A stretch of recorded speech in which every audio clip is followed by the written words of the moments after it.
Why does meditation suddenly stop working after a while? I mean, you start out right, and those first few weeks feel incredible. Yeah, it's very much a honeymoon phase. Exactly. You're calmer, your focus is sharp, and you are making all this obvious, tangible progress. And then you just hit a wall. Right, a complete plateau. Yeah, sudden frustrating plateau where absolutely nothing seems to happen. So today's deep dive is for anyone who is currently staring down that wall. We are cross-referencing modern neurology papers, clinical psychology journals, and secular mindfulness manuals to figure out exactly what's going on when your practice stalls out. Well, the most crucial reframe to make right out of the gate is that hitting this plateau isn't a failure. Progress in mental training is, it's simply not linear. It really feels linear at first, though. It does, but it actually happens in very distinct, sometimes jarring stages. Encountering these limits is really a natural, mathematically predictable part of the system. You know, reading through these neurology and psychology papers, it made me think of a mechanical analogy. It's like trying to run a massive high-end software program on a laptop with a dying battery. And zero RAM. Right. It doesn't matter how frantically you click the mouse, which, would be your willpower. If the baseline hardware conditions aren't stable, the system will just crash. That is a highly accurate way to look at it, because at some point, practitioners hit those invisible limits because they are ignoring their The hardware. physical foundation, basically. Yeah, deep practice requires a remarkably stable foundation. We are talking about non-negotiable, real-world conditions here: getting adequate sleep, maintaining your physical health, and securing a relatively stable daily environment. Without that, you're just spinning your wheels. Exactly. Without those baseline conditions, your practice becomes neurologically inconsistent and eventually stalls out indefinitely. Wait, I have to push back here for a second. The psychology journals also talk about needing supporting actions out in your daily life, specifically mentioning things like generosity or ethical conduct. Right. And if you, listening right now, are just meditating to lower your blood pressure or focus better at work, why on earth would your external generosity matter? I mean, that sounds like moral gatekeeping, not a mechanical limit. I get why it sounds that way. You'd assume those things are completely separate, but the neurological data points in the exact opposite direction. Gary, how so? Well, think about your brain's default mode network.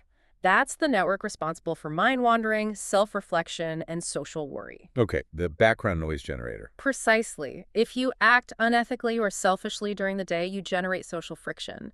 That friction keeps your default mode network hyperactive, constantly processing guilt, defensiveness, or anxiety in the background. Oh, so it's a cognitive load issue. Yeah. You literally cannot drop into deep concentration because your brain's background processing is eating up all your available bandwidth. That is precisely the mechanism at play.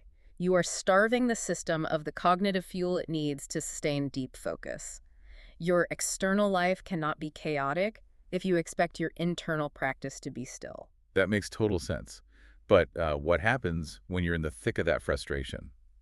Because my natural instinct is, just to fight it. Right, to push harder. Yeah. If I'm hitting a wall, shouldn't I just buckle down, try harder, and force my way through the plateau? And this is where many people get stuck.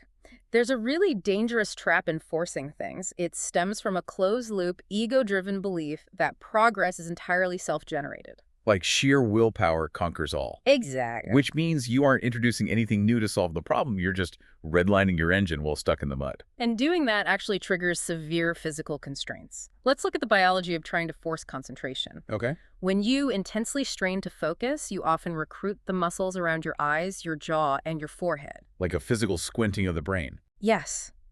Biomechanically, that tension pulls upward and triggers the sympathetic nervous system, which is your fight or flight response. Oh, wow. So you are physically signaling threat to your brain while simultaneously demanding that your brain relax and focus. It's a complete biological contradiction. That's why forcing it causes headaches, pressure, and long-term imbalances. You are actively generating physical and mental resistance. So how do we break the stall then? Well, to break it, we have to audit the three core layers of your system. First is behavior, which is your discipline. Got it. Second is biology, involving your nervous system, oxygen, and posture. And third is system constraints, those external life frictions we discussed.